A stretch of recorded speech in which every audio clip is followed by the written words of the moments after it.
दोस्तों आज की स्टोरी है जब भरत से मिलने उनकी पत्नी मांडवी आई तो उन्होंने जो बातें कही दोस्तों सुनकर आपके आंसू नहीं रुकेंगे। दोस्तों अगर वीडियो अच्छा लगे तो चैनल सब्सक्राइब करना। वीडियो में आगे बढ़ते हैं। जब भरत की पत्नी मांडवी भरत की कुटिया में प्रवेश करती हैं तो देखती हैं भरत जमीन पर बैठकर एक पत्तल पर फल खा रहे थे। भरत कहते हैं मांडवी। मांडवी कहते हैं स्वामी। भरत खड़े होकर मांडवी के पास जाते हैं, कहते हैं तुम। मांडवी कहती है स्वामी मैं आपकी आज्ञा के बिना चली आई, इसके लिए क्षमा चाहती हूँ स्वामी। भरत कहते हैं पति पत्नी के बीच ऐसी औपचारिकता क्यों? पति और पत्नी के अधिकार की किसी आज्ञा की आवश्यकता नहीं है। मांडवी कहती है नहीं, मैं पत्नी की अधिकार नहीं मनवाने आई हूँ नाथ, मैं तो केवल इतना पूछने आई हूँ कि मेरी किस त्रुटि कि मेरे किस दोष के कारण मेरे स्वामी ने मेरा त्याग कर दिया है। भरत कहते हैं ये तुम्हारा भ्रम है प्रिय, मैंने तुम्हारा परित्याग नहीं किया है। तुम तो जानती हो मैं नंदीग्राम किस कारण से आया हूँ। मांडवी कहती हैं जानती हूँ स्वामी, परंतु आपके इस कर्तव्य पालन में सहयोग देने से आप मुझे क्यों वंचित कर रहे हैं? मेरा भी कर्तव्य है कि मैं आपके इस कठोर तपस्या में पूरा साथ दूं।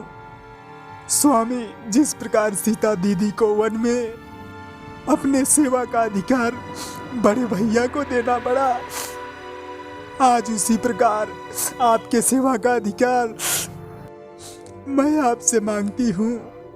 मैं भी आपकी भांति तपस्वी भेष बनाकर रहूंगी, सारे व्रत नियम निभाऊंगी और आपके प्रत्येक कार्य में आपका पूर्ण सहयोग दूंगी नाथ। मेरी सेवा और मेरे संयम में आप कभी कोई त्रुटि नहीं पाएंगे स्वामी। बस आपके दर्शनों का सुख मिलता रहेगा मुझे, बस इतना सा सुख तो मुझसे मत छीनिए स्वामी। तुम मेरे तपस्या और मेरे कर्तव्य में सहयोग देने की बात केवल मुंह से कर रही हो देवी, परंतु कार्य उसके विपरीत कर रही हो। मांडवी कहती है आर्य मैं विपरीत कार्य कर रही हूँ, ये कैसे कह दिया आपने? भरत कहते हाँ सहयोगी तो वही होगा जो मेरा कार्य बांट ले। जिस कर्तव्य को मैं पूरा ना कर सकूं उस कर्तव्य को वह पूरा कर दे।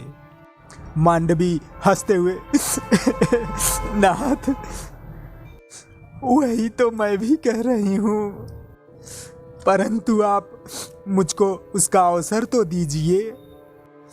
कहिए आपका कौन सा कर्तव्य अधूरा पड़ा है जिसे मांडवी पूरा कर सके? भरत कहते हैं माता कौशल्या की सेवा। हाँ मांडवी, उनका एकलौता पुत्र वनवास काट रहा है, उनकी बहू भी उनके पास नहीं है, इस समय उनकी सेवा कौन करेगा? पुत्र वियोग की ज्वाला से जब वो पीड़ित होंगी तो उन्हें सांत्वना कौन देगा? उन्हें ढाढ़स कौन बधाएगा? उनके आंसू कौन पोंछेगा? ये सारे मेरे कर्तव्य हैं जो तुम्हें निभाने चाहिए। अपने सुख की बात भूल जाओ मांडवी, इस समय हम दोनों को दूसरे का दुख बांटना चाहिए। यदि तुम मुझे सचमुच सहयोग देना चाहती हो और राजमहल लौट जाओ और माता कौशल्या की सेवा में डूब जाओ। मांडवी भरत का पैर छूती हैं। भरत कहते हैं मांडवी तुमसे दूर रहकर पीड़ा तो मुझे भी बहुत होगी, परंतु इस समय हमारी पीड़ा हमारे कर्तव्य के आगे बहुत कम है। मांडवी कहती हैं आप धन्य है आर्य, आप धन्य हैं। मुझे आप पर गर्व है आर्य, मुझे गर्व है आप पे।